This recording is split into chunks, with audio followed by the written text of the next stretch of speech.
Everyone. Welcome all members of the board and fellow persons coming to hear about our meeting. The first order of business today is a call to order and to have a roll call to determine that we have a quorum. Christine, can you? Mary Ellen Early. Present. Rebecca Franzoya. Mark Goldstein. Here. Michael Hardiman.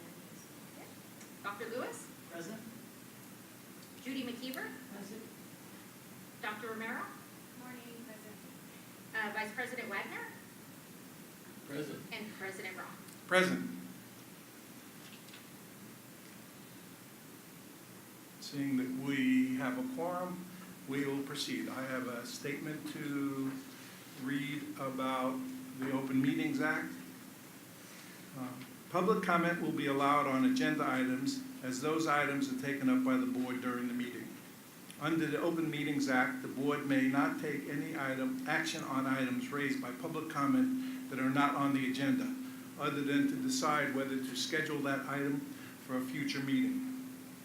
If you'd like to provide comment, it would be appreciated, though not required, if you come forward and let us know your name and, if applicable, the organization you are representing. In order to allow the board sufficient time to conduct its scheduled business, public comment may be limited.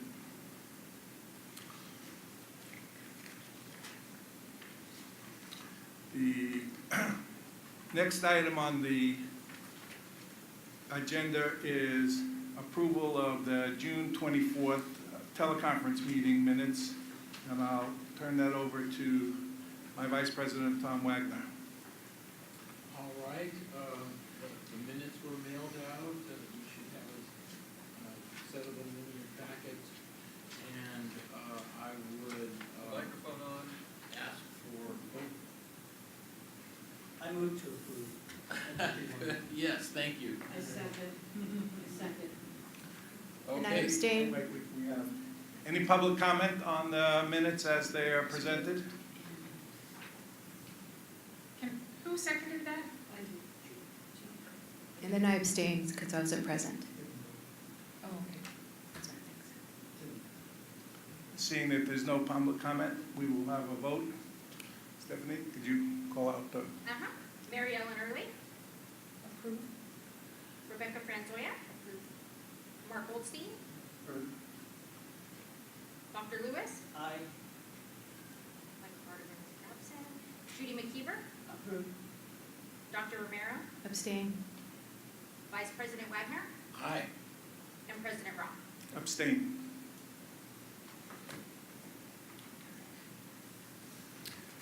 The third item on the agenda is the respiratory care workforce study. Are there any public comments for the agenda after the vote? Sorry. Oh, I did before the vote. Yeah, oh, you did? Okay, Yeah, I did. perfect, sorry. My This time apologies. I remembered. My Thank apologies. you. I'm getting there. Okay. There's an attachment to what we received, and there are packets up on the counter for any of the people in the audience. The UCFS group and a subgroup that includes myself and Tom Wagner on the board and other members as an advisory board have been advising the UCSF group about issues and concerns that have been raised in order to be able to do their survey and to get the essence of what is necessary for the board to make a decision down the line as to the need for a baccalaureate degree. And we have been teleconferencing back and forth and emailing back and forth about getting the right type of people in order to speak up to this group.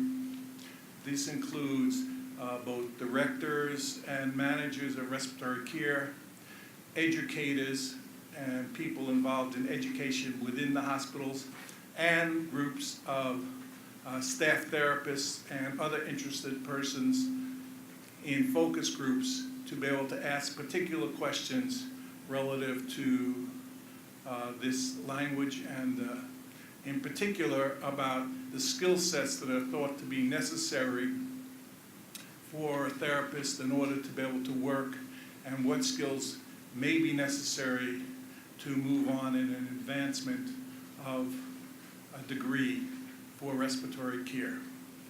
The meetings have been scheduled for the month of October, and all but one meeting has been set. 9 of the 10 other groups have already met and submitted their comments, both written and verbal, and we're making great progress in this toward our 2017 submission by UCSF. Tom, do you have anything else to add from the group? Oh, sounds very complete. Any discussion from the group that would like to more information? Yes. I'd just like an update on the timeline. I don't know where we are with the timeline, because we've extended, we've changed the calendar. Can you give us a little update, somebody? They expect to have everything completed by 2017. This is the last step for them, the focus groups. And then they will compile their information because they'll have all 3 groups that they have done discussions and written and the groups together. So that should be finished before the end of this year. Then they're going to compile the data and the other information concerning things like the number of openings in the state, the number of students enrolled, all those things to be current so that they can present during 2017 us as the board as a completed report. Thank you. I have a question. Yes. I think the work they've done thus far has been really, really great. And I know that I just had a question on the top of page 2. There's a breakdown of the different directors and the different types of directors. 68% of the respondents are directors from acute care and pediatric hospitals. 10% represent the home health care space. That's about 78%. Who represents the other 22%? The other members of groups, usually 1 or 2, that represent subacute facilities, long-term acute care facilities, and therapists or groups that work out of either the hospitals that specifically through the DME, Okay. so durable medical equipment. So that's the other 3, but they're just a small group of therapists and managers within the whole group.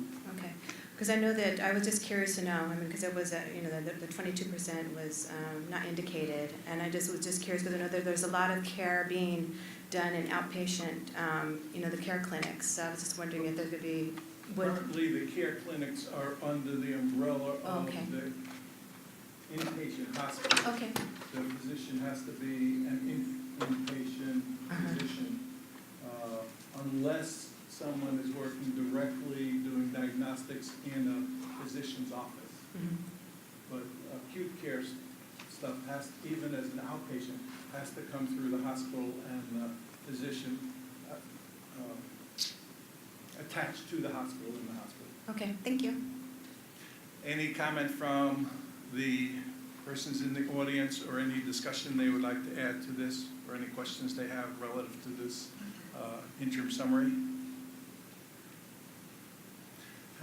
Hearing no questions or any further discussion, I will move on to item 4 on the agenda, which is the fiscal review. And you'll see there are 2 attachments And one that you just handed out. and one that we just handed out relative to Breeze and budget. You gonna do that? Sure.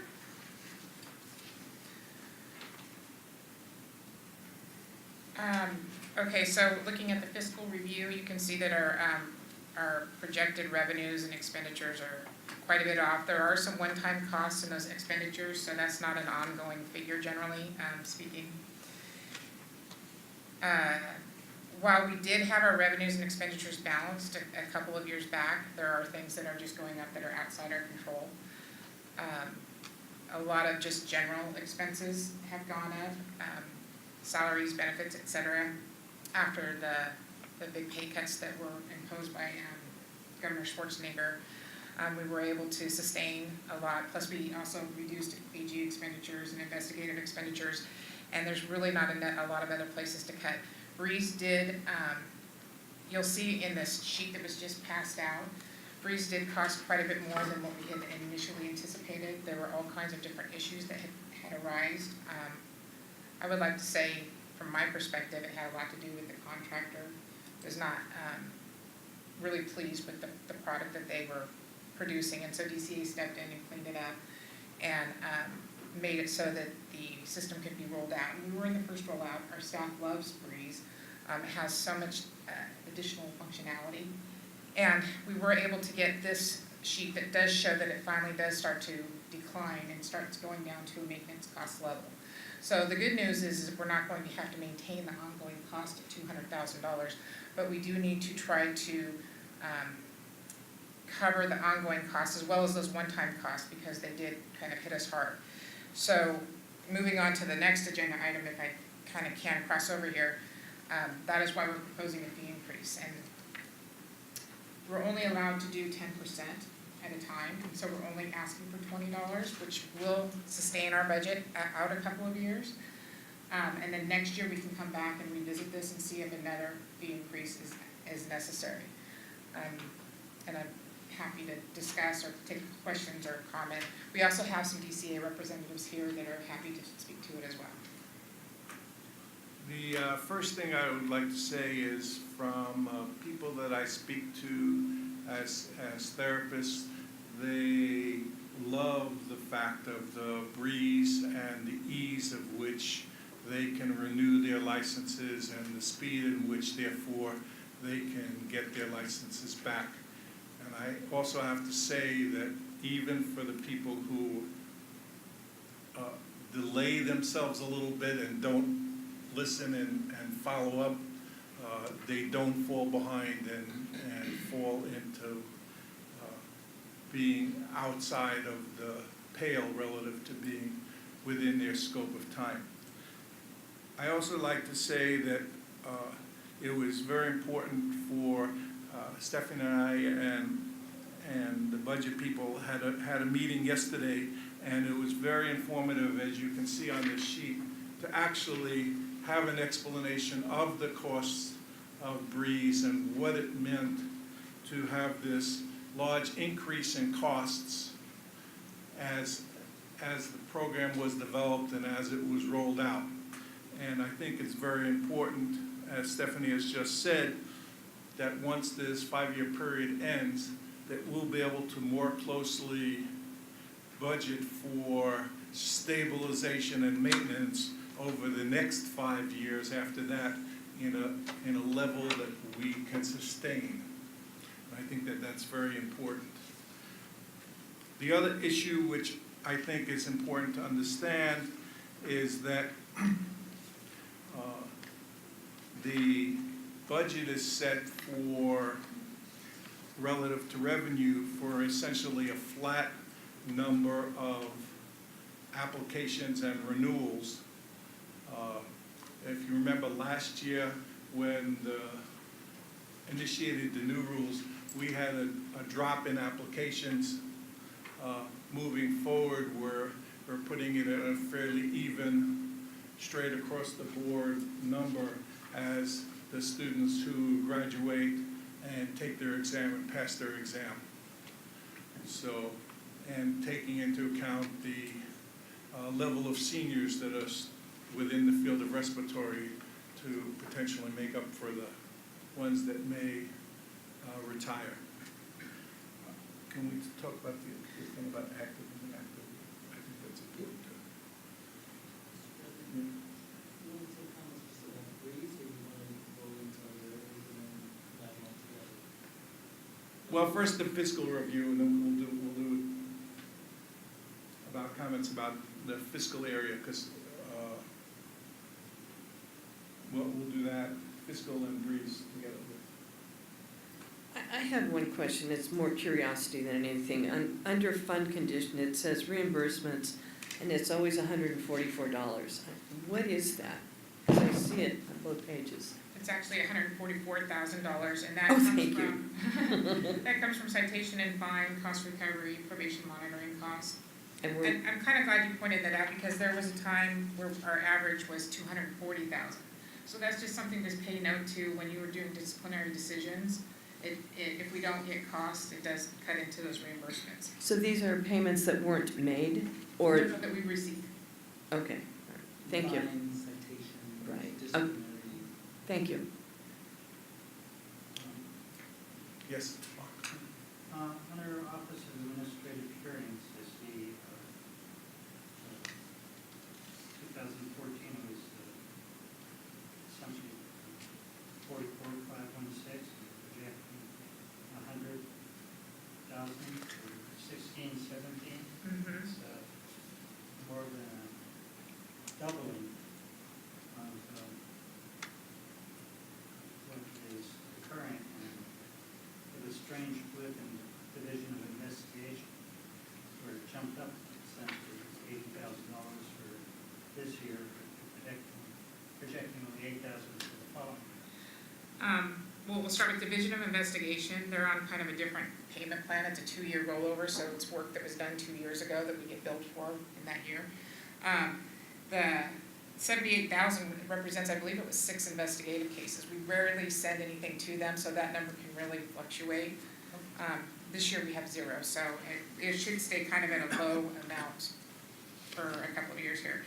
On Office of Administrative Hearings, there's nothing in particular that's causing that to go up, other than there's more cases going to hearing and less stipulated cases. So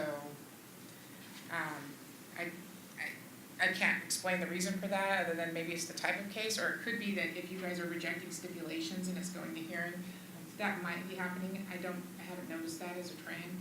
So Okay, here's also this pro rata, pro rata is, that's jumped up by 23%. yeah, pro rata are the costs that are imposed on us by Department of Consumer Affairs for their legal services, personnel services, IT.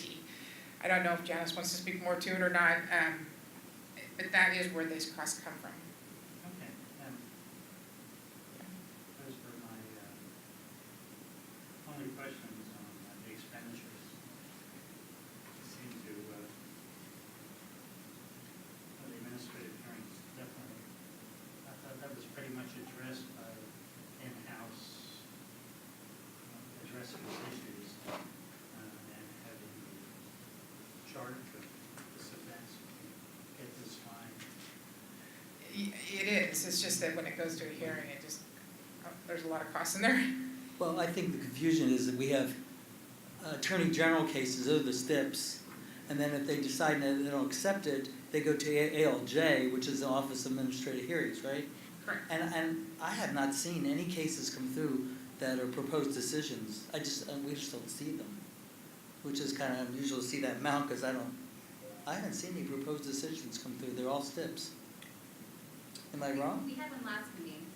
Did we have one? It was an ALJ decision? I think there were a couple the last. Yeah, I haven't seen it. Yeah. That's a lot of money for ALJ. But Well, it said it's a 2-year, ALJ, the Office of Administrative No Hearings? DFI is Division of Yeah, Investigation. not the ALJs, not the division of, it's kind of unusual. So, I agree. Can I ask a question about Breeze? Can we go back to Breeze? Yes. We're still on that agenda item, right? $1 million. Yeah, so, we hear Breeze and we think Breeze is only licensing. What other utility, if you can remind us, maybe there isn't, can we get out of Breeze when it eventually is a Breeze? Or I don't know if you guys want to speak to that, but I can just tell you from a staff perspective, the availability of reports is much more user-friendly. We are anticipating rolling out the initial application in the November build. Endorsements can be paid online, duplicate license fees can be paid online, as well as cost recovery, probation monitoring.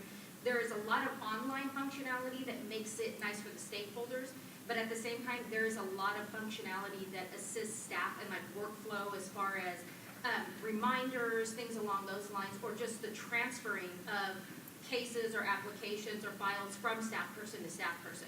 So- We have noticed it's been a huge benefit for our workload. So discipline is part of that function. Absolutely. Yeah, I know in the medical board, we're hoping eventually to use it for discipline, resources, but right now it's not there, but that's part of a big function that we forget about. We just think Breeze is, oh, it's your license, it's a Breeze, okay, you get your license, but it has so much more utility. Oh, I'll tell absolutely. you, one of the neatest things that most recently is working on the Sunset Report is that we can actually detect the time now that it's at the AG's office, that it's at the Division of Investigation. Whereas the old system could not do that. You just kind of got this blob of a number, and now we can really break it down and see who's responsible for what and how can we improve those areas. So I found that very Right. Yes. And you also see it with, the voting feature that's available, and that, I know there's a few work authorizations in to even fine tune that a little bit, as well as additional functionality that will assist licensees to remind them your renewal application has been opened, and then I believe like 30 days before, we can set the time frame to, as a reminder that says, hey, your license is gonna expire, you haven't renewed yet. So there is also that additional functionality that's forthcoming. Good, thank you for that explanation of its total usefulness. I think it's important to hear about that. Public comment, someone would like to come up and speak, anything to say? Mr. President, I just have a comment Oh, sorry. as a person that uses Breeze for the cases that we have to review. If we have some suggestions on things that would make it easier, who would we contact? Stephanie? Would we contact IT? The reason I'm asking is because if the licensees can get a notice of when they have, can the board members get a notice of when there's a case that's due? Can we have a date on? That is actually part of the work authorization Okay. that's being looked at right now. A date on the cases? Yes. Because when we pull up the cases, we might have 10 cases, but we have to go into each one to find when it's due. And That's is actually cumbersome. was just discussed at the enforcement user group last week. Okay, so those were just a couple of things. And- So, yeah, you can go to Christine, Leanne, or I, any three of us. Okay, well, you've heard. And yeah, and it does take a while to, there's priorities and there's different things that they're working on, but it sounds like That is a good suggestion. I believe the other part of that is to show you what the outcome of the case is, so that if you were to go back, I think they're talking about setting parameters for how long we will keep it in your inbox, if you will, so that you can see what the final outcome ends up. There are those times when we do get the vote record back from Mhm, Leanne, and it's good to see, but then by that time we've Forgotten what the cases are. reviewed so Yes. many that you forget what Right. the. And we've forgotten what our comments, what Right. comments belong to us. We've Because forgotten a lot of things, but. you get that update, but I don't remember So what I I'm just said. gonna jump in a little bit, can we bring it back to the fund condition rather than, Yes. these are all things that can probably happen all the time. Well, it's part of Breeze. It really is the Breeze function. In a way. Yes, yes. Just before we get too long. Thank you. Okay, having no further comment from the board or the audience, we'll move to the next item, which is item number 5, consideration to amend section 1399.395, division 13.6 of Title 16 of the California Code of Regulations to increase the fees. As I would like to make a motion here to approve the proposed regulatory action to this section as presented and direct staff to notice the language for public comment after setting a hearing. And if we don't public comment by the end of the stay, say that the public hearing has been completed and we can move forward if the board so votes for this consideration. One of the things, as Stephanie has said, is that the amount of money to increase the fee is limited by statute to 10% of the existing fee. So that's how the $25 fee to what was looked at relative to the budget and the increase in Breeze costs were related to. Right, it's $20. $20. Yeah, next time if we need to, it'll be 25. Excuse me. So President Cruz, sorry, before we go on, you made a motion, was there a second to your motion before we start? Well, I need the motion restated because please. Okay. I move that we approve the proposed regulatory action to section 1399.395 as presented and direct staff to notice the language for public comment without setting a hearing. Okay, I second And it, you may want to add absent any comments during the public comment period to direct staff to finalize the rulemaking and make any technical non-substantive changes in order to complete the rulemaking file. So we don't have to make that. Okay. Can we add that without repeating? Yes, yes. You need- And then I accept, I have to accept the amendment. Yes, So I yes. will- Okay. So we have a motion and a second, and now we can Discussion? have discussion, yeah. Yes. I have a question. I know that the rule is a 10% increase, and I'm just curious to know, the last time there was an increase, how much was it? Do you know? It went from 200, I believe, to 230, and it was 14 years ago. It was actually 17 years ago, but we didn't Okay. implement it until 14 years ago. Okay, thank you. So it's been 14 years without an increase.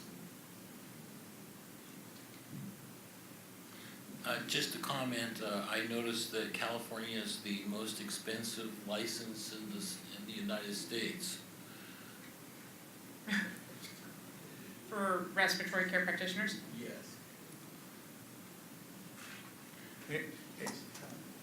Yes. I believe there is a chart in one of these packets that shows that this is the most costly license. Is there a possibility of amending this motion that we get the legislative authority and to increase the amount? But if it's not needed, there apparently is enough vagaries in this projected budgets.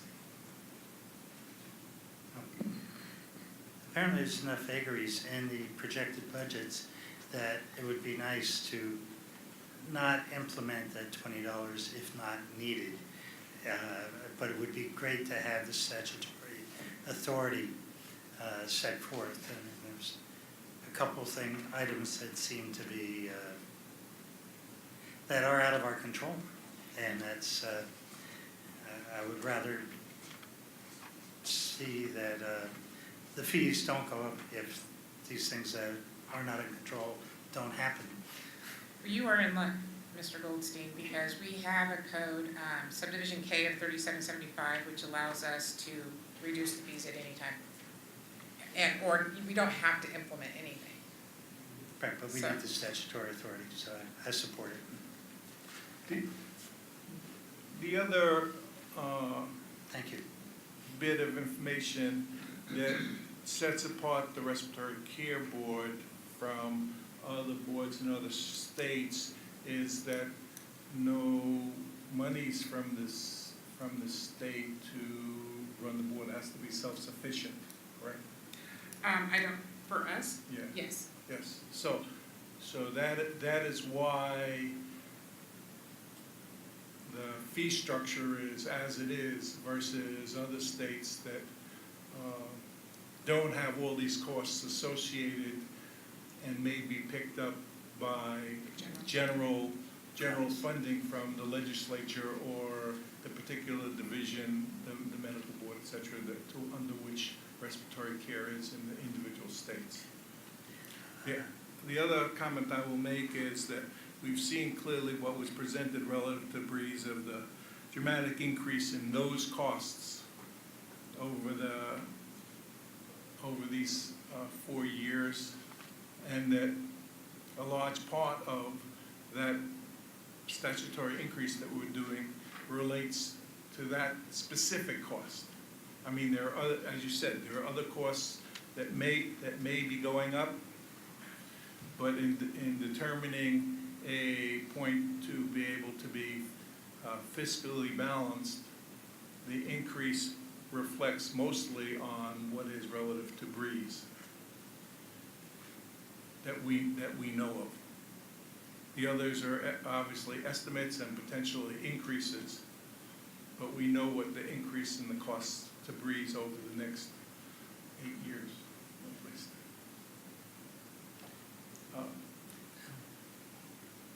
I thought we had essentially paid for Breeze at this point, so are we paying for Breeze for future Breeze expansion? updates and Breeze And maintenance. for other departments within Department of Consumer Affairs?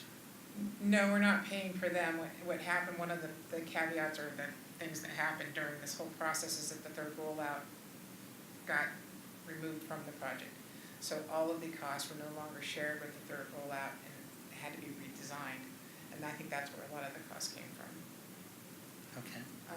But I understand your concern with the renewal fee increase. It was not a good day for us either. Yeah, I can imagine. Yeah. Yes. So I wouldn't be opposed to this cost being that I believe the last increase was $19.99, but I heard someone mention that we could possibly raise it again next year, and I wouldn't be opposed to that. Just wanted to make that comment.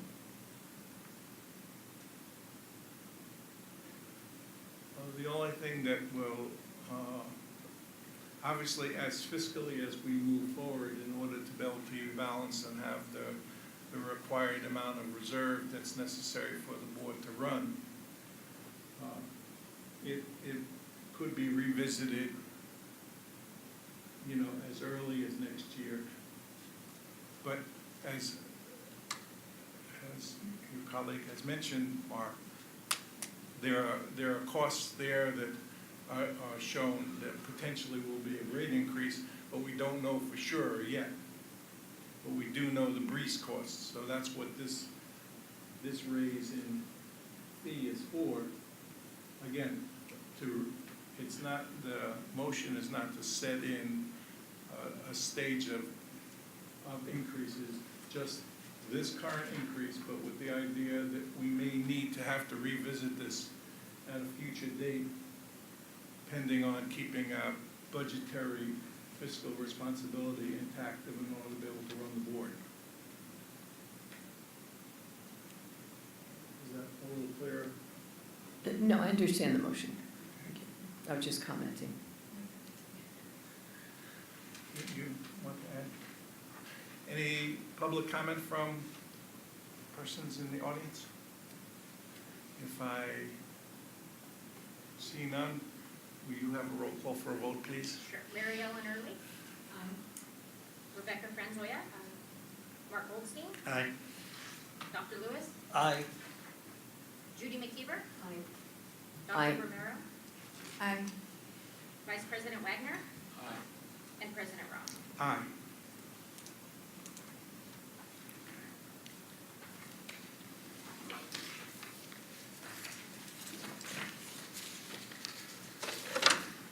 Thank you.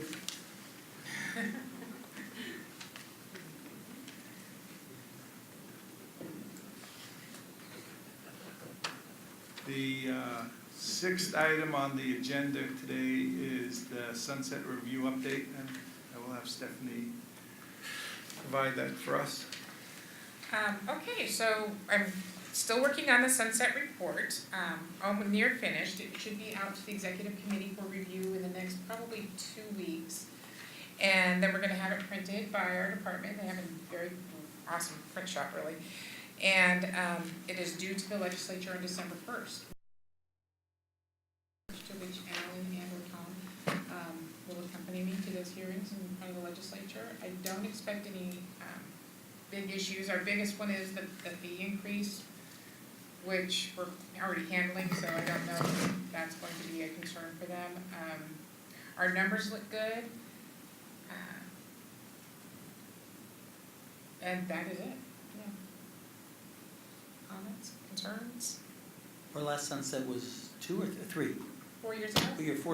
4-year cycle? Mhm. Hope for another 4-year cycle. Yeah.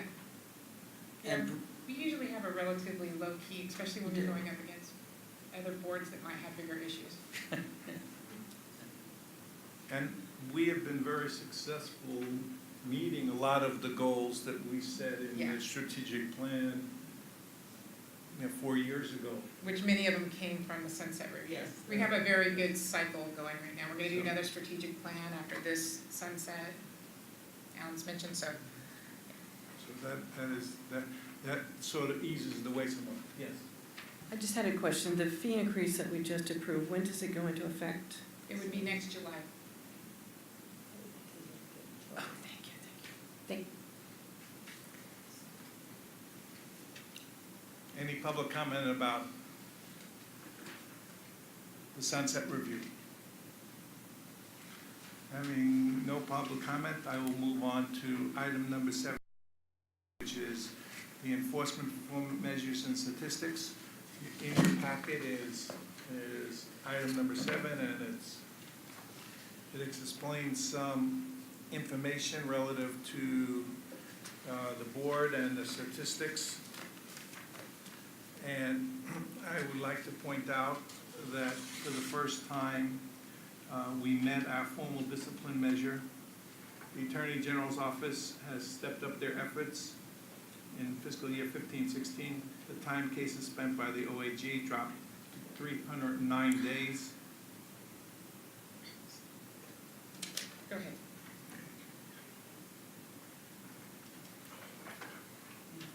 Okay. Go ahead. Okay, from 371 the previous year. The OAG appears to have made a concentrated effort to reduce the time it takes to file an accusation from the date the OAG receives the case. In fiscal year 13-14, that time was 126 days, and 2 years later, the time was down to 106 days.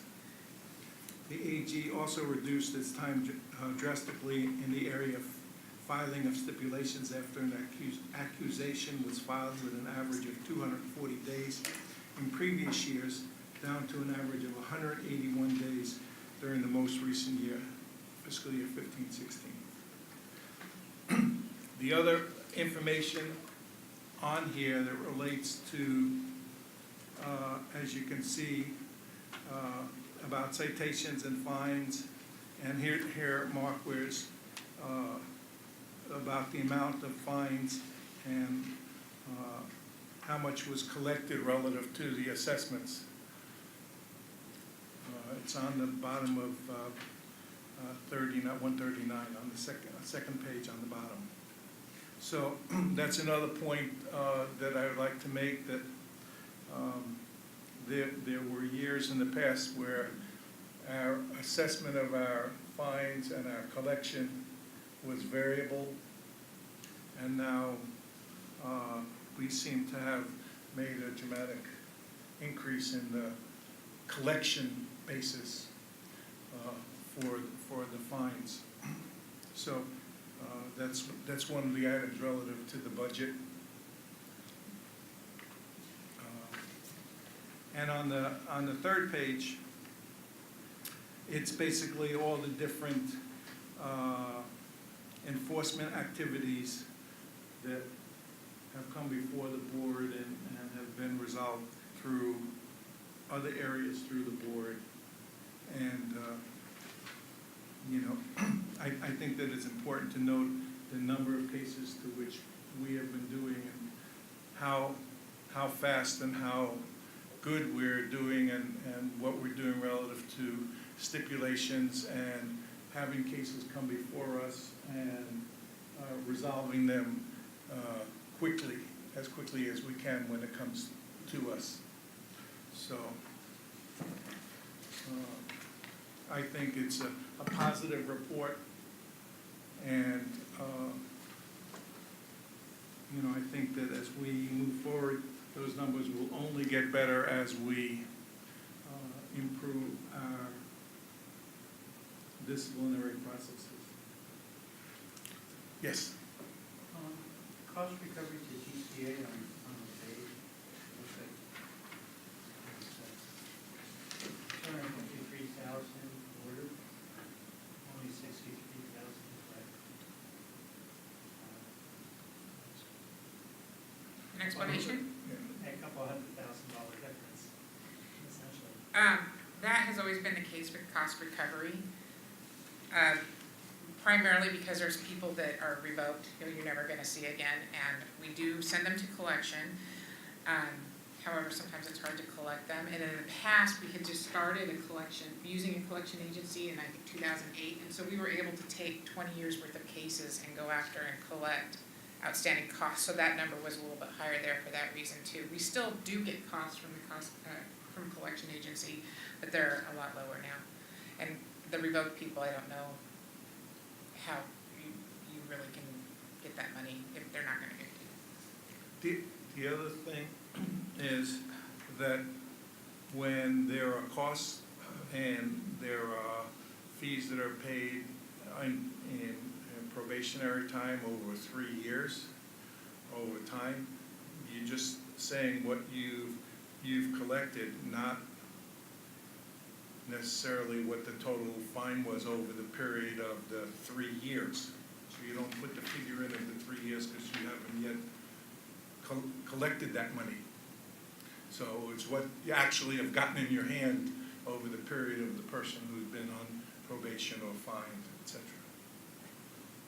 Would that be another thing?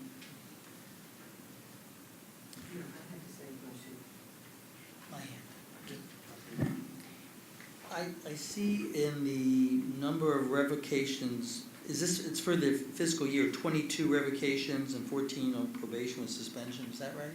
Mm-hmm. Do we ever look at the types of cases and the reasons for revocation or probation? Do we ever look at that and see what is the main cause of those actions? And the reason I'm getting at, I'm just trying to figure out ways to reduce all of that is education, and especially in school and stuff. And if we know the hot topics, why people get suspended or revoked. Do you have a sense? Yeah, I understand. I was thinking the ethics course we might be able to do it through applications and education programs, respiratory care programs, but also maybe the ethics course, because there is a portion that's supposed to be law related. So that might be something to add for maybe the strategic plan, to Yes. say, let's look at these types of cases and see if we can't ask our vendors to modify our portion for some education in there. Right. I know that I've gone out and give talks as a member of the medical board, and I've gone and give talks to residents, and I say, here's some examples of what gets you into trouble. And they like, oh, really? I mean, yeah, if I have a couple drinks and I drive, I mean, they just don't understand how that their license can be in jeopardy. I'm doing something really stupid. And sometimes maybe, right, with the vendor, give some examples. Okay. Okay? If I understand what you're asking, sort of break out whether or not cases are related to medical practice within an institution versus activities that are reflective but outside of work. They're licensed as a practitioner. I think also with the revocations, that encompasses default decisions where those may be cases we would be willing to settle, put on probation, whatever, reprimand, whatever the case is. But if the individual doesn't contest the filing, it results in a default and the revocation. But if I can add to that, do they not understand that if they present themselves, there are, fairly decent remedies to protect their license? Of course, sometimes they would just say, oh, I don't want to do this anymore, I'm done. But maybe they just give up. I don't know. We don't interview them. We don't find them. Right, they are served documents along with it that gives them a statement and tells them the different opportunities, but for what Yes, people are people, and you can't improve some Right, bad habits. Education could help that too, because it would Yes. actually reduce costs from having to hold a hearing Right, and just stick to surrender or stick to whatever. right, Yeah. exactly. Yeah, okay. And even to the point of making sure your address is current. How many times do we see in some of the cases that, the thing that's sent out certified, addressee unknown, returned unsigned, those kind of things. People need to have to be able to inform the board when there's a change of address, just like they're supposed to do with DMV, but, so, maybe that's another educational element that needs to get reinforced relative to keeping the address current. Okay. Any comment from the audience? Okay. Yeah. We're going to change the order. Instead of item number 8. We're going to go to item number 9 to allow for the presentation of Dr. Hernandez to be able to make his presentation.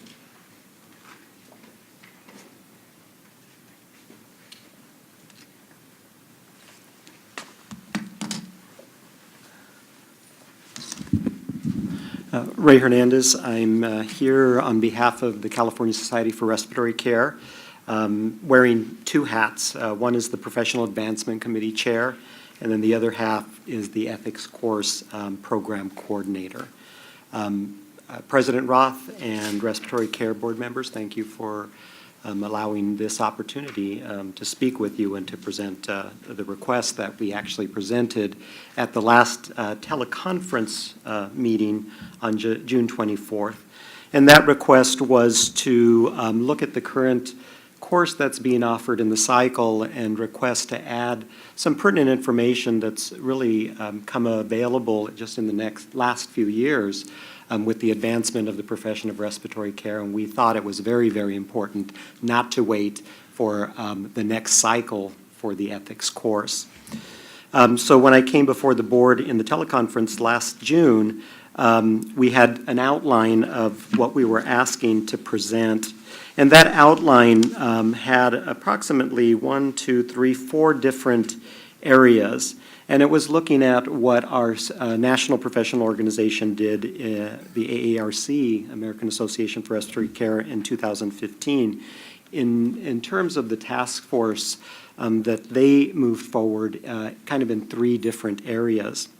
And so that really has kind of led changes, I think, across the nation in terms of what respiratory care practitioners are being required to do now and beyond.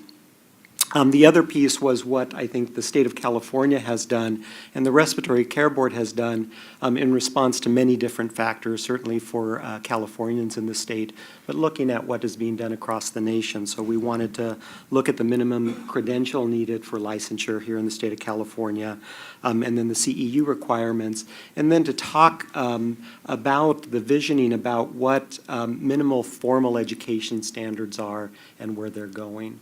So that's what was presented to you at the June 24th meeting. Coming to this meeting, or at least at the June 24th meeting, that was approved, and we were asked to go on ahead and write a draft of the content and present it back to the board at their next meeting, which is today. So that is before you today.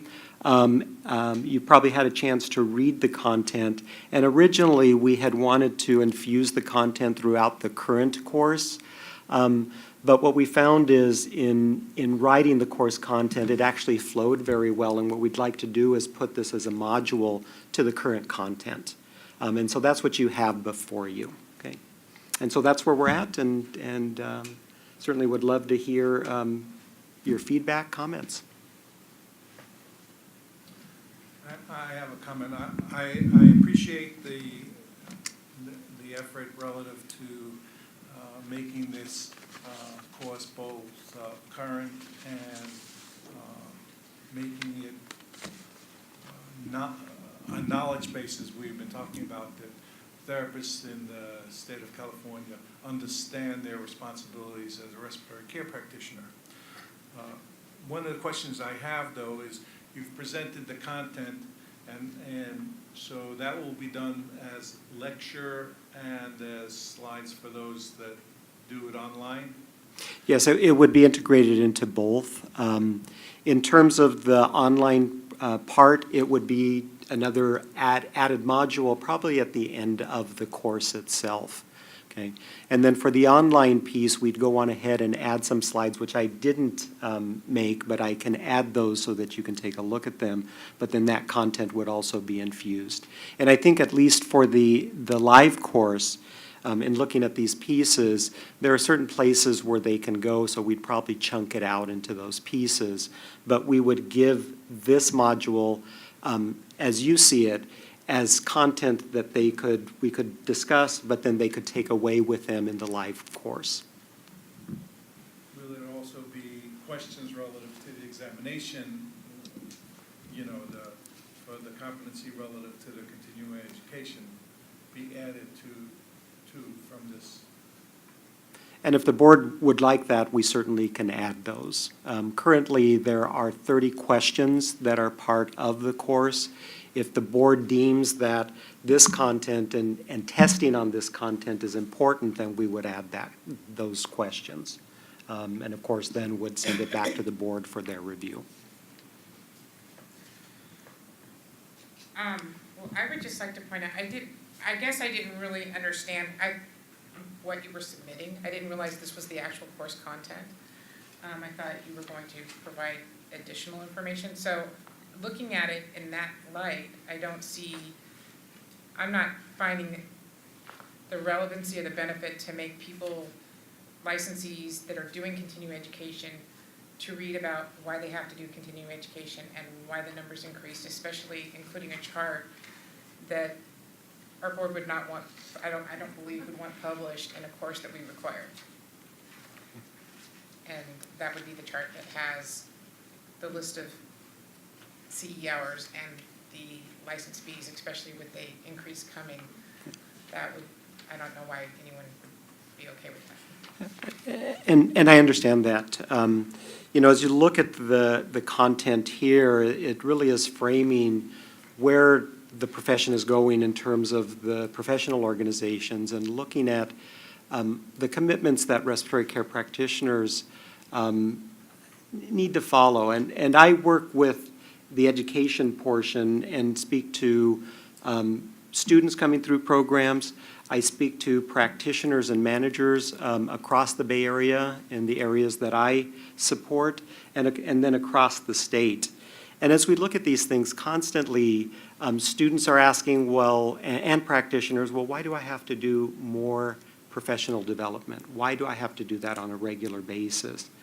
And in terms of the CEU piece, the intention was to let people know the importance of continuing education, and that as we look at the continuing education, currently California requires 15 units every 2 years, and now they're increasing it to 30.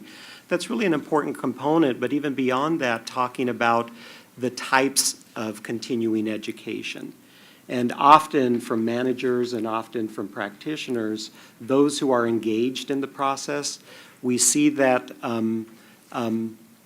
there's not a clear understanding with the mainstream practitioners in terms of what their commitment should be. So that was the intention. And in looking at the data that I gleaned from one of the packets from the board, it was really meant to help, and if you don't feel it helps, that certainly can be removed. Yes. Very nice, and it's almost a history, a very encompassing history of where the profession has been and is going. Mike? Oh, it is. Which one? Yeah, I already turned it on. Okay, thanks. I think in concept, it's a great idea with trimming out some of the other areas that, you know, including the charts, but there was a couple other areas in the back that are, I think it's great to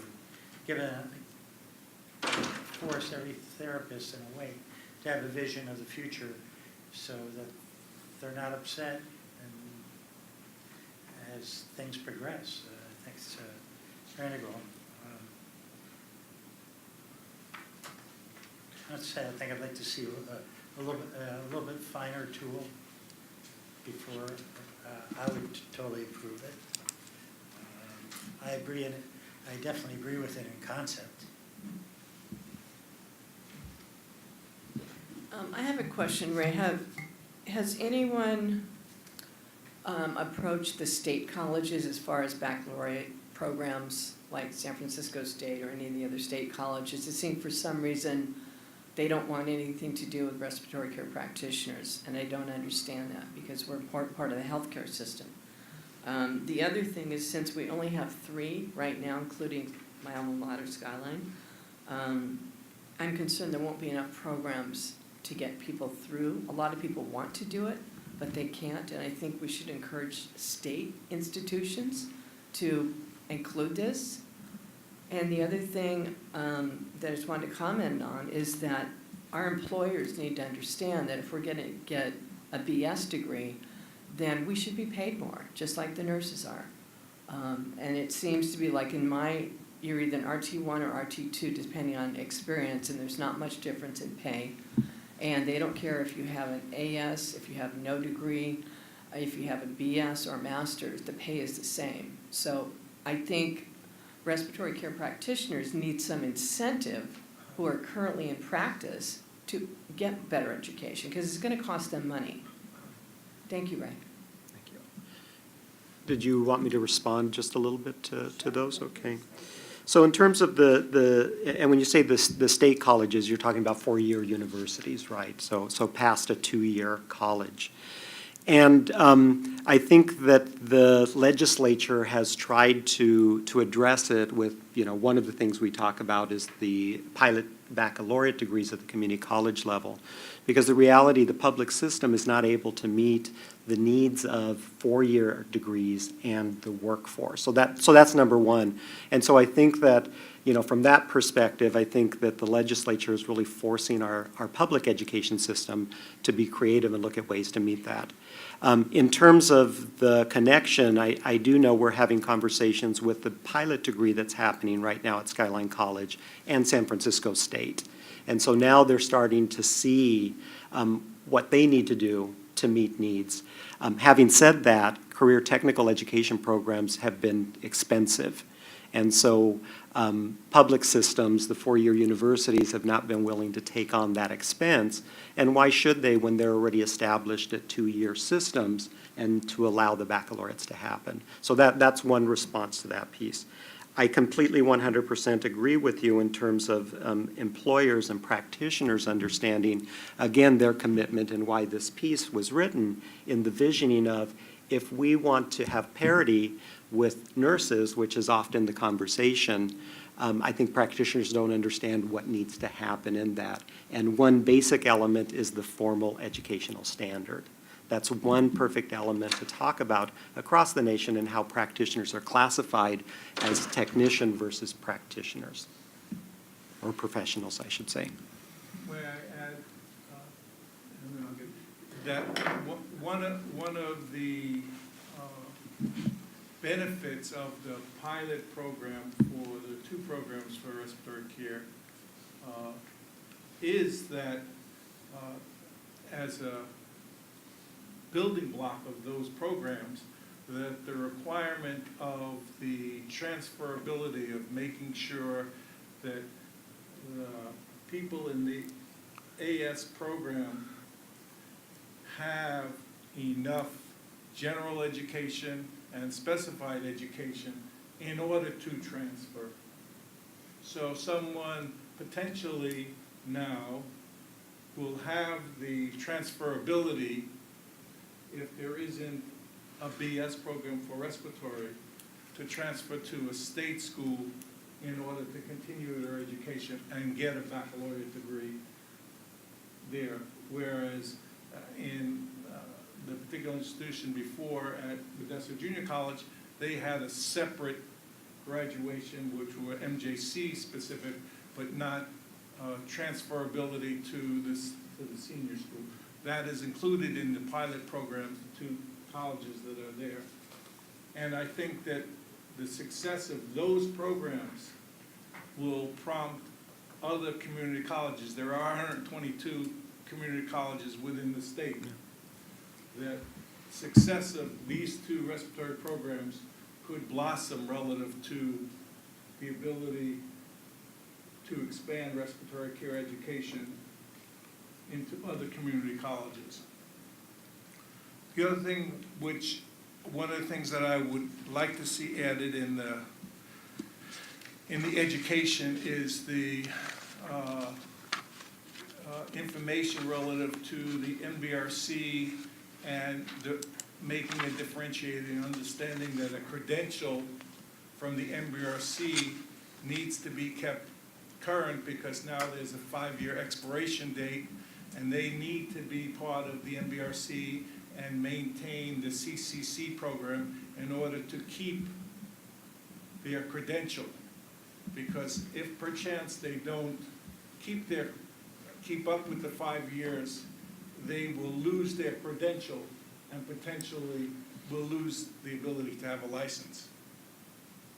So I think that that needs to be added in so that they understand why one needs to be a current member of the MBRC and the CCC program, because there's an expiration date. I believe it was after 2002. Am I correct with that, Ray? That doesn't come to the top of my head, but it had been probably in the early 2000s. And so the old practitioners did not have an expiration date on their credential, but the new people after that date, and every new credential that a practitioner gets has an expiration date of 5 years. And there's a continuing education requirement specifically for that credential. So if you have a credential in neonatal and pediatrics, you have to have additional CEUs in that area aside from the RRT CEUs. Yes. Okay. A question, at this point, I don't see anywhere in the law that requires, once you have a license and you meet the continuing education units for California state license, I don't believe there's anything in, from this board that requires you to maintain your certification with the NBRC.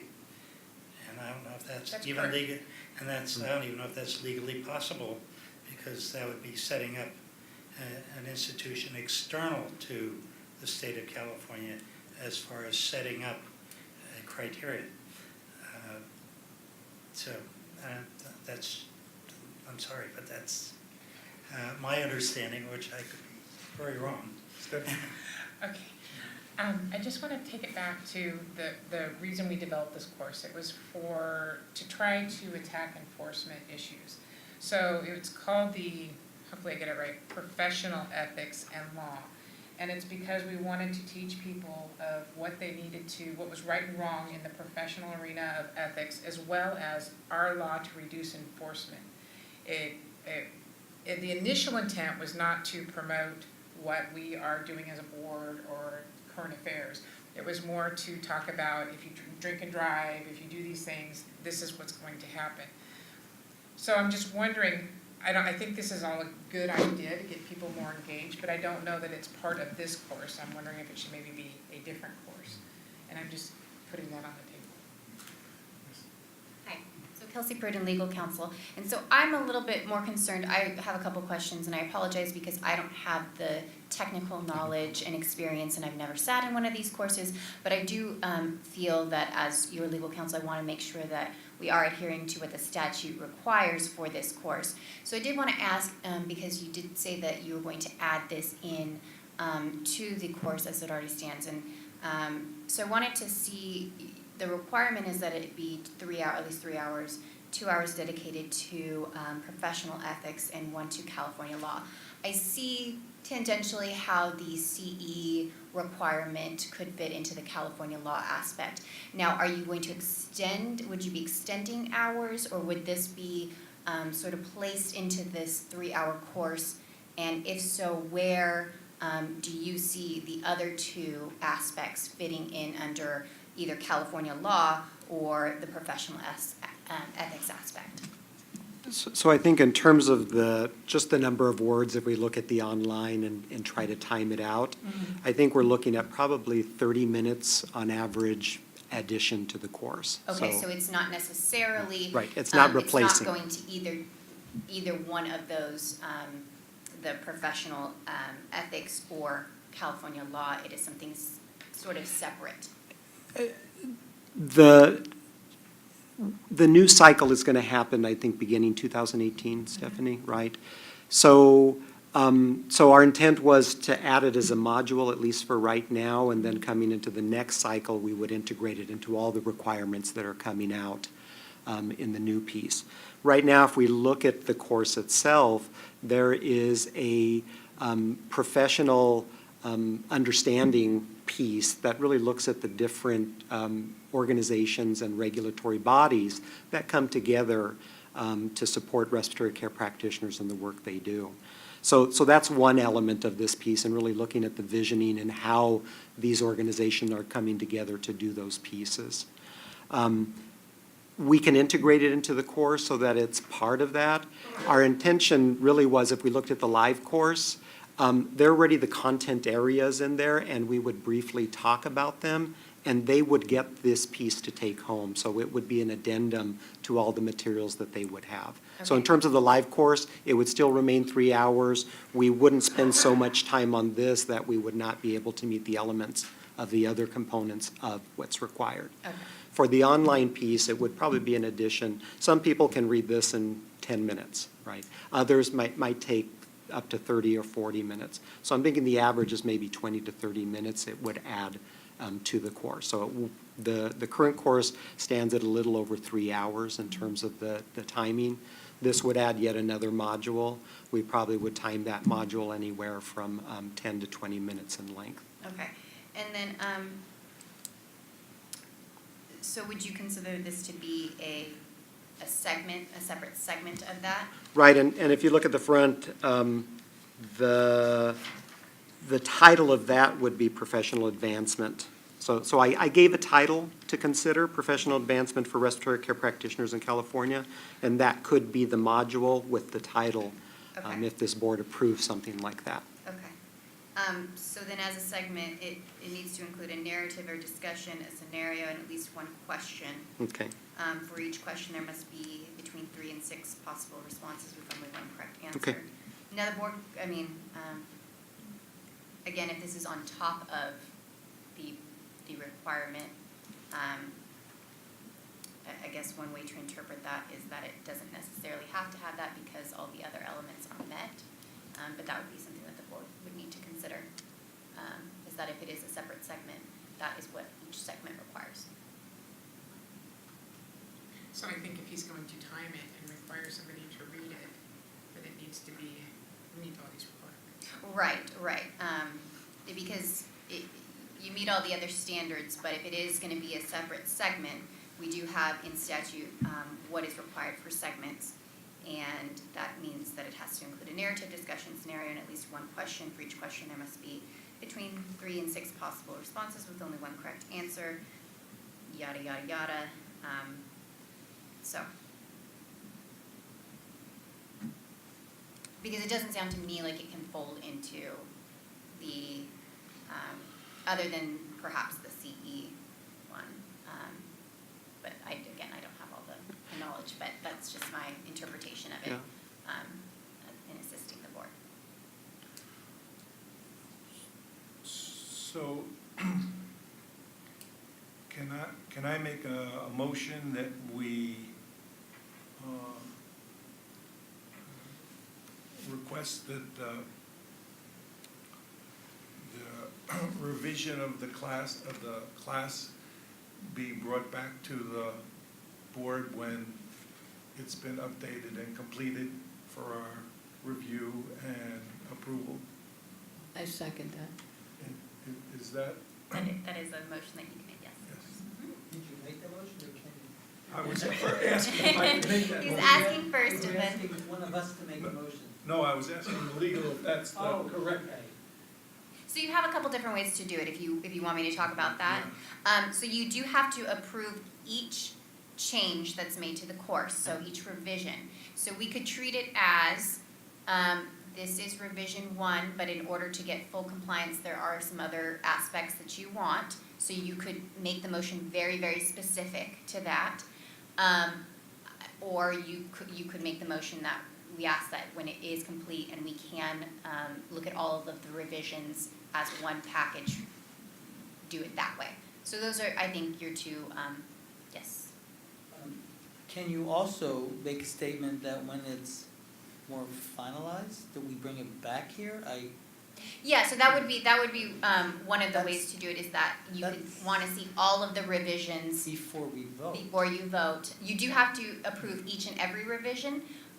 So again, you could parcel that out to say the revisions that we see today, but this is not fully approved. Or you could say we want to see all of the revisions and then approve the course as a whole. So that is at your prerogative.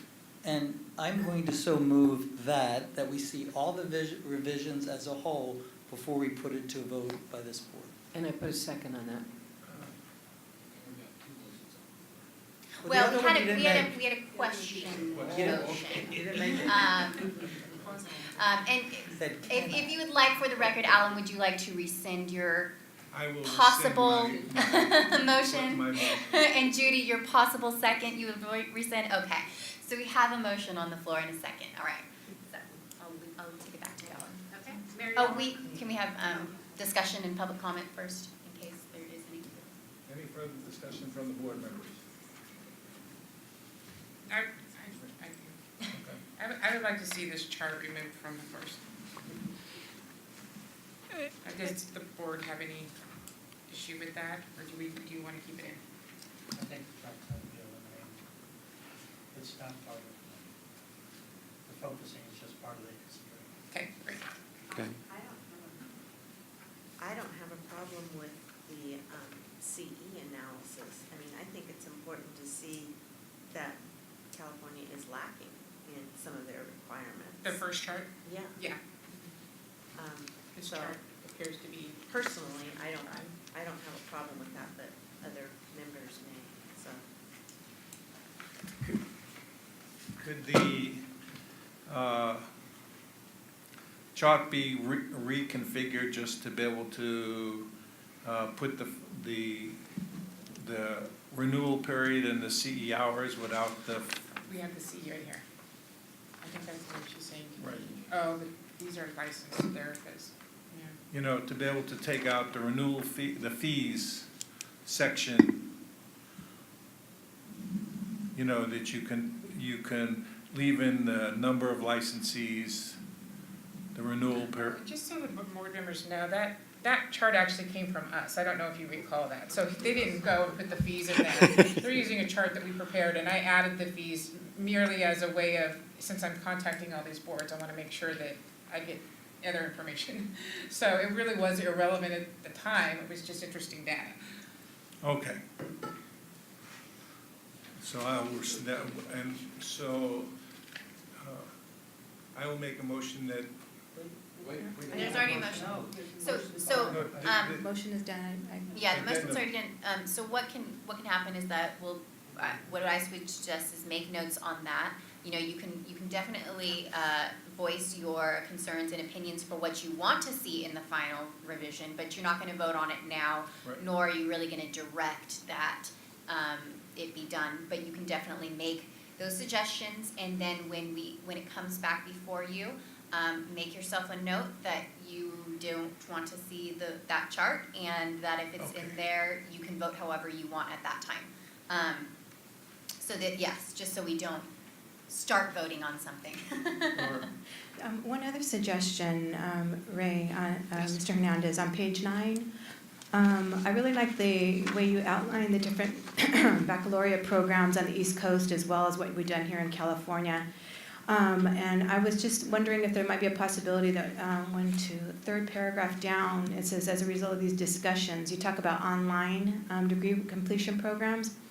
I'm wondering if we might be able to put that at the end, because I'm wondering, just a suggestion, that we want to advocate, the importance of having baccalaureate programs in California in the direction that we're going, and putting the online at the end, not giving it such significance in the beginning. Okay. Just something to think about, because I know that I think you talk about that this has provided greater access for California to complete respiratory care degrees here in the state of California. But you also talk about online before that. Okay. So I'm just thinking maybe if we want to advocate and continue to see programs such as Skyline, AA programs as well as bachelor's programs here in California, I'm thinking maybe to kind of revert that, just a suggestion. And I appreciate that. You did raise the conversation about the pilot baccalaureate degrees. I was trying to be very intentional not for it to sound, since I'm the one who's writing it, so I expected more conversation about the pilot degrees in terms of that piece, but I appreciate all of that because my intention was to really talk about nationally what's available, and the reality is not much is available for California. Most of it's available on the East Coast. So. So before you do that, just one more comment. So when we've done it's time to revise or the starting, there was always a point person who I could work with to provide the content to the board. Would there be a structure like that? Sure, you can contact me. There we I go. will be your Okay, contact. I didn't want to assume, but, because I think you had an education representative previous that would do that. Oh, did you guys want I to? defer. Okay. So Stephanie, that way then I can get all the comments and I can speak with you directly as we're trying to get that right Perfect. final draft. Perfect. Thanks, Steph. Mary Ellen Early. Aye. Rebecca Franzoya. Aye. Mark Goldstein. Aye. Dr. Lewis. Aye. Judy McKeever. Aye. Dr. Romero. Aye. Vice President Wagner. Aye. And President Roth.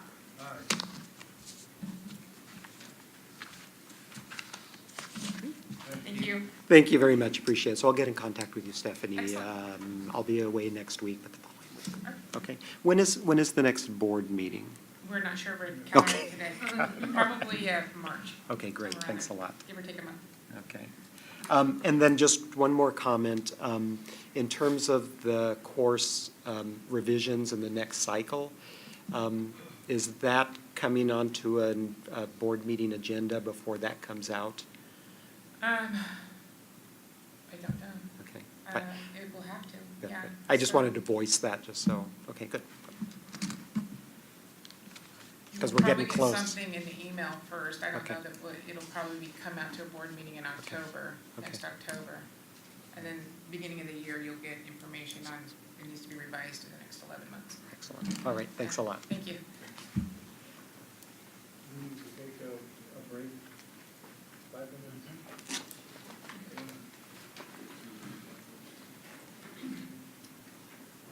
We gotta go see who did that. Oh, is it new? Well, this is.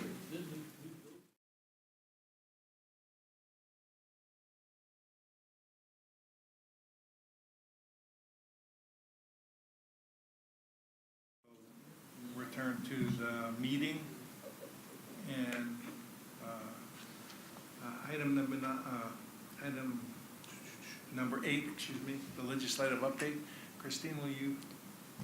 Yes, you have before you the legislative update as of September the 23rd. You will see that it was the second year of a 2-year legislative cycle. There were quite a few bills that were not successful and are noted as the bill has died. Unless anyone has specific questions, the only update I just checked yesterday was to Senate Bill 66 regarding the career technical education. That bill was ultimately signed by the governor on September 28th. Not anything too significant, however, unless anyone has specific questions about any of the bills.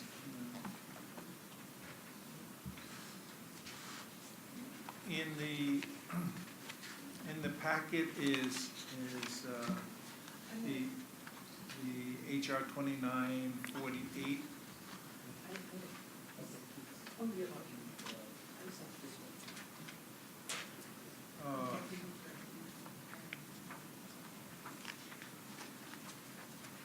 Item B first. Okay. Excuse me, we'll go to B, which is the AB 923. Sure, yeah, I just wanted to make sure everybody knew that our bill that we sponsored, AB 923, was signed by the governor, and will go into effect January 1.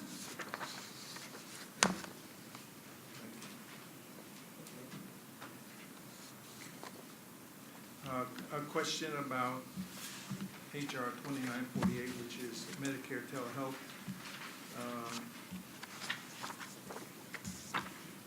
What would be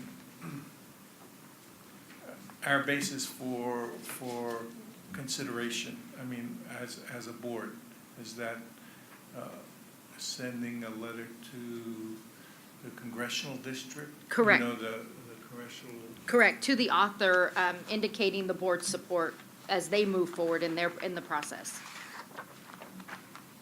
Do you know if anybody from the California delegation is signed on as a co-sponsor for that? Actually, it is a California representative. It's Mike Thompson. Do you know where he's from? Is he from?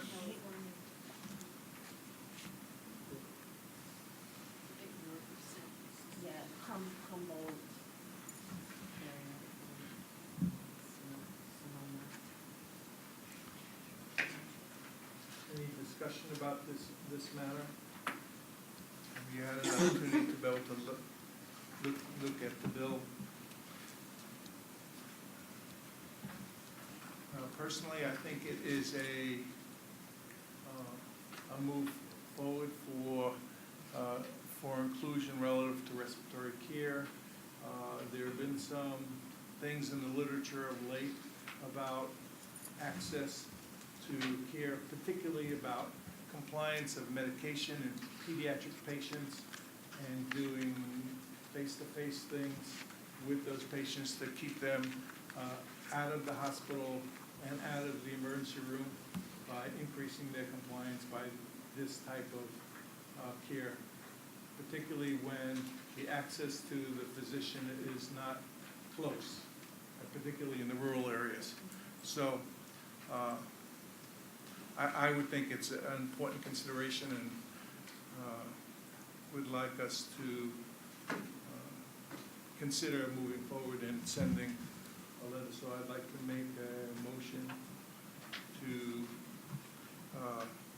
send a letter of support for this bill to the California delegation and to Mike Thompson specifically to raise our support for this bill for respiratory care practitioners.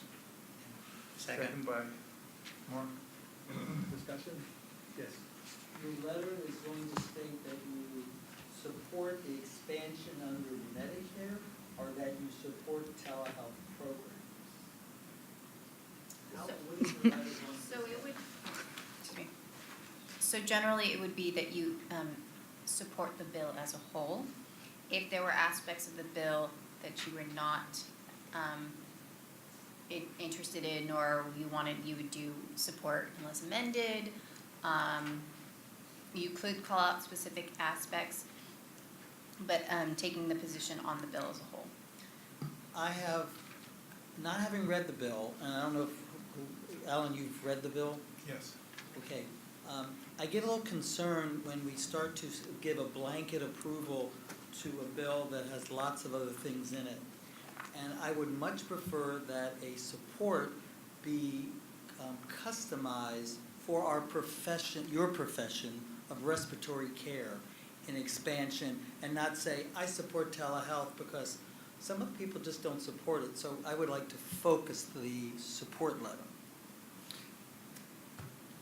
Would you want terminology to support the aspect of the bill and having respiratory care practitioners covered underneath the Medicare Act and telehealth bill? Something to that effect. That's just my comment. President Roth, did you want to amend your? Yes, I will amend it to make it specific to submit a letter of support to the Mike Thompson and the California delegation, specifically to speak to respiratory care inclusion in the telemedicine and Medicare Act as, HR 2948. And do you, Second. I have a question. I noticed they call us respiratory therapists. Is it only California that we're respiratory care practitioners?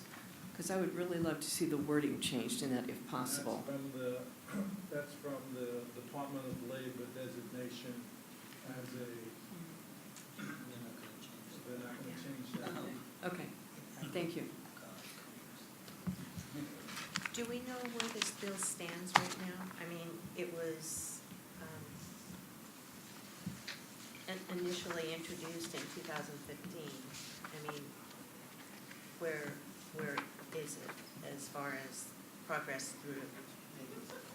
Yeah, is it in a committee? Is it before the? From the last legislative day that the ARC went up to Congress to speak, it was at that point, which was January, February, the legislative day, it was in the Health and Safety Committee, and I don't know whether subsequently it's moved out of that, just like in there's multiple subcommittees that goes through that before the full health and safety votes it out to the next. Yes, ma'am. I believe, from what I heard through CSRC, that when we met with Representative Matsui's office to ask her support for this bill. Apparently, this bill's got a lot of, the previous telehealth bill that AARC was sponsoring did not garner enough support. Apparently, a lot of people have signed on to this one, and it is moving forward.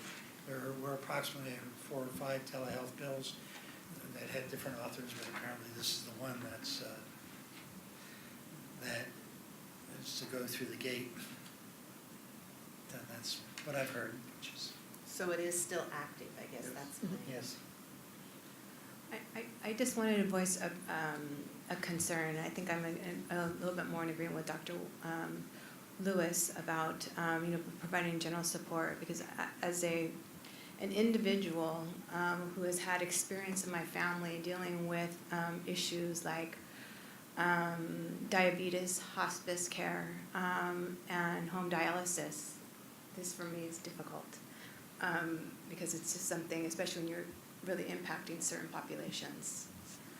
So I think we should really take into consideration when you're looking at some of the different populations, people that we serve as the state of California. You need to take that into consideration as well. So I just wanted to emphasize my support for doing something general as opposed to doing something specific. So I just wanted to share my past experience and, some of my concerns with this as well. But I know that it seems like it's moving along, in terms of the process as well. But I just wanted to share my thoughts. I think that when what I've read and what I understand relative to the bill and about access to care, it's specifically related to those areas, both suburban but mostly rural, that do not have regular access or close access to practitioners of all stripes, and that this is a way in which the medical group can reach out to those people in need of care. And again, the key there, one of the examples that I heard was that related to the children and asthmatics, that it was in Wyoming, and the family, the closest practitioner was 70 miles away. And this was a way in which they could monitor the child's care relative to asthma, and, to try to keep the child and the family from making that trip before emergent conditions arose, so that they could keep track of that person. And that, I think, is one of the benefits of having a respiratory care practitioner involved in that kind of thing, to be able to assist in that educational movement and that stuff. So. Can this measure still be altered to include amendments to which we may not want to give our approval? It can be amended any time along the process till it finally gets voted on and it's finally formed. So what generally happens when you do like a letter of support, you'll generally say as written. Okay. And so that it's clear that at this stage, that is what is being Right. supported. Yes. I can also see a positive role for us in this respect. We have COPD training that we do to all of our COPD patients in hospital. Anyone who's marked down as a tobacco smoker gets our COPD training session with follow-ups. So I think this would help tremendously in our follow-up sessions. I could see a definitely need, because people have a tendency to restart smoking, at home, and this would be a good way to extend that care. In Colorado, National Jewish has just opened up a call center specifically for respiratory, to track their patients and have a one-on-one conversation with them relative to compliance and medication and renewal of prescriptions, as an extension of a type of program like telehealth. So that's one of the leading edge hospitals that have started to do that. So, any further discussion? Can we call for a vote for the consideration of the letter? Public comment? You're slacking a little bit, you got a little tired there. Public comment. Could you, I look straight ahead, I don't. Yeah, right. could you repeat What? the motion, please, or?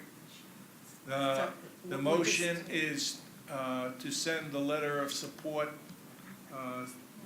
to the California delegation, specifically to Mike Thompson as one of the co-sponsors for the HR 2948, specifically for respiratory care and Medicare, as the bill is written, as currently written.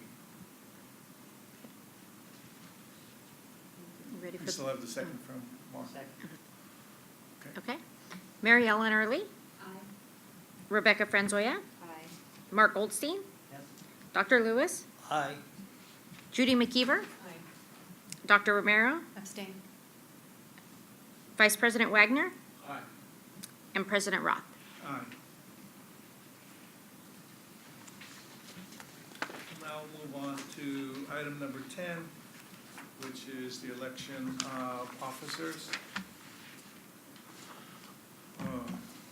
The first office is to ask for nominations for the vice president. I'd like to nominate Thomas Wagner for vice president. Do you accept that nomination? Okay. I second it. Well, let's just see, are there any other nominations? We don't have to do necessarily the motion yet, it's just accepting nominations. Are there any other nominations? Do we have public comment on nominations? Well, yeah, now the motion would be to vote. Okay, we will have a Thomas Wagner. a motion to vote for Thomas Wagner as continued vice president. Should you leave the room, we can talk about it? Tom, about 30 minutes will be done. Absentee ballot. Before we vote, I would like to personally thank Tom for all his work with time spent with the UCSF group. His comments and his thought process are very useful and insightful for getting this project moving forward and being the educated person aside from being an experienced practitioner within the board. So I want to thank him for that. Okay. Mary Ellen Early? We didn't have a Oh, I'm Do sorry. we need a second? Yes. Yeah, we did, Rebecca. Okay, sorry. Mary Ellen? Aye. Rebecca Franzoya? Aye.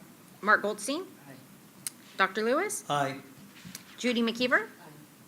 Dr. Romero? Aye. Vice President Wagner?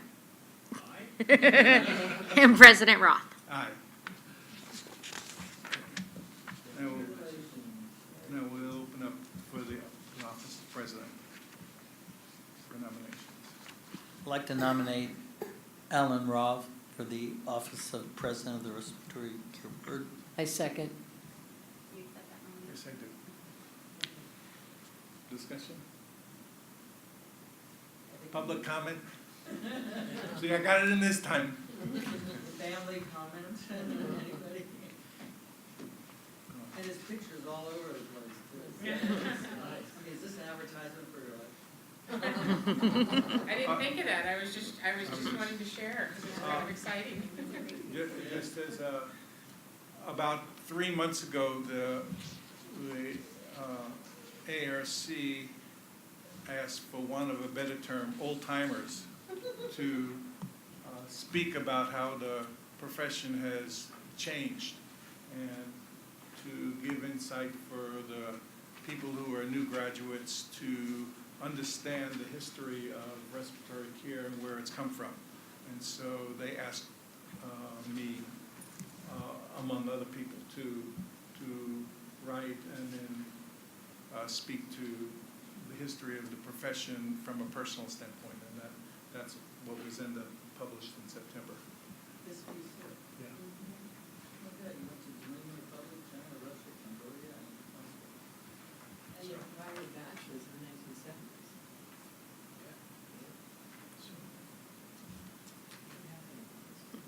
Congratulations. My team is currently, my disaster team is currently in Atlanta, and I am here. But they will either stay and be deployed through Florida or go to Haiti. 500 people. So, I'm sorry, I missed who seconded the motion. I don't think we had a motion, we had a nomination. Oh, I second it. okay. Now we need a motion and a second. There's no more nomination.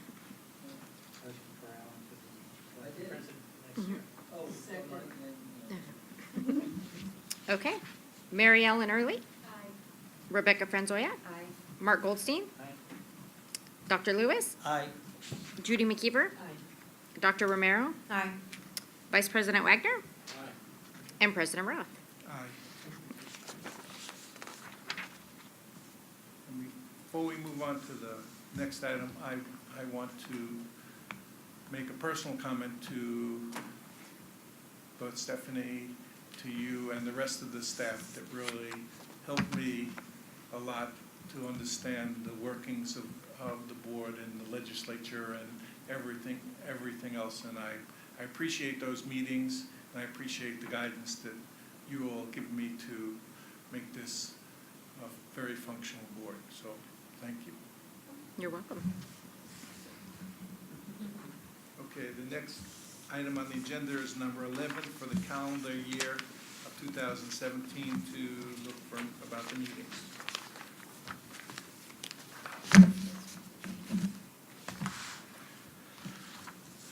Okay. I'm gonna take those. Okay. I can't come on the third. Okay, March 3rd? Yeah. I'm not available the 24th. Okay. How was March 10th for everyone? Good. What's that? That's good. March 10th it is. That will be in Southern California. Does anyone have a preference on, about where in Southern California? Not LA. Right. San Diego? San Diego, not LAX. Long Beach, anywhere else. Some place the traffic is. So Orange County, Long Beach, San Diego. Yeah, San Diego at least. Is Very direct. close to the water and the airport. Yeah, it's a Yeah. pretty easy town to get in and out of. Right. Everywhere else it's, do some crazy driving to get to the airport. Okay. in Orange County too, it would be. Okay.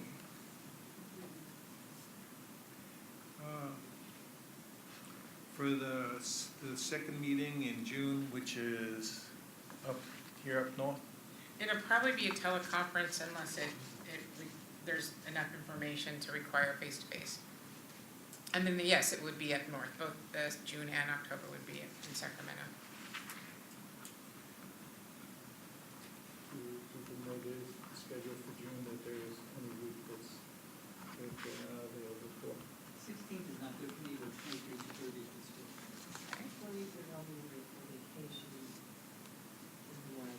So 30th work? Okay, June 30th. It's not supposed to be job work.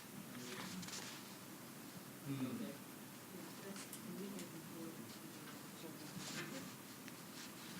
It's gonna be a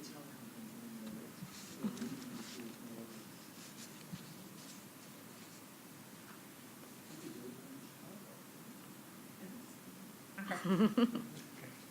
And for the October meeting, 27th, no, that would be, 27th. I would opt for the 13th, considering, I don't know exactly the date of ARC for next year. Do you know, Mark? It's usually in November, right? The first week of November, or second week? Starting the second week of October, that's No, what it's gonna be, IFA next week. yeah, 13th, right, 14th. Oh. So, this year it's 13th, 14th to 16th. They moved it up. Oh. So, Look right now, look on the website. If you can get a connection. Wow. That's true. Do you want to, did you want the 13th if it's not ARC? Is that what you were saying? yeah, if it's not the ARC.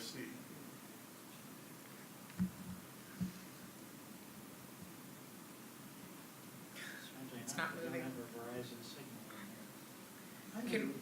I do. It takes, it grabs it. I have it, 2 bars, but it's, try it, it'll grab it, if you call.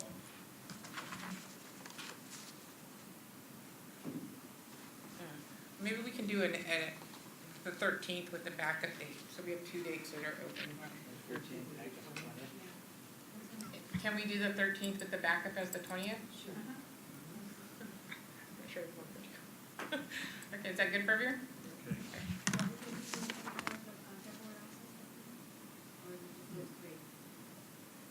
March 10th, June 30th, and then we're gonna do October 13th as the first choice, October 20th as a second, and we will let you know. And where will that be, what part of the state? That will be in Sacramento. I think so. This is for 27. Looks like it's gonna be October 4th through 7th. Thank you. Thank you. Uh-huh. Mm-hmm. And that's not this week, right? So, yeah, that's next year. So we're gonna stick with October 13th then, unless you hear otherwise, it's October 13th. Yeah. Thank you. Thank you. Next item is 12, public comment on items not on the agenda. All those come forward.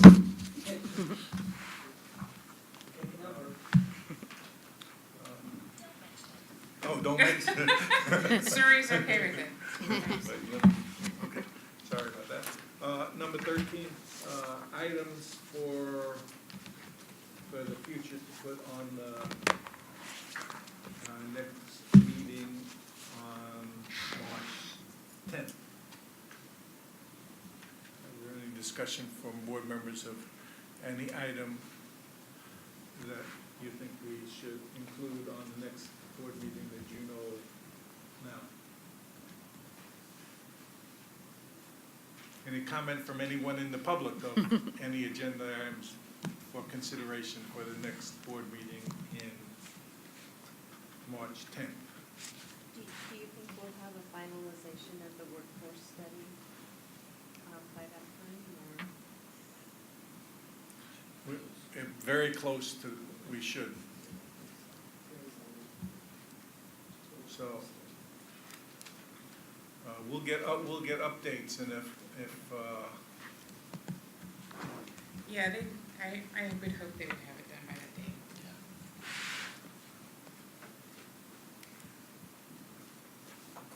because the last part is, in October, is the last series of interviews, and then it's compiling of all the data. So I would assume that it would be for the next. I believe it's gonna be done in December, so that would roll out perfect to the next board meeting. We have no closed session items, correct? Correct. Okay. So at this time, I would like to have a motion for adjournment.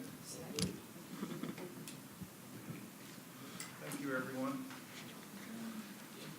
Everyone have a happy holiday.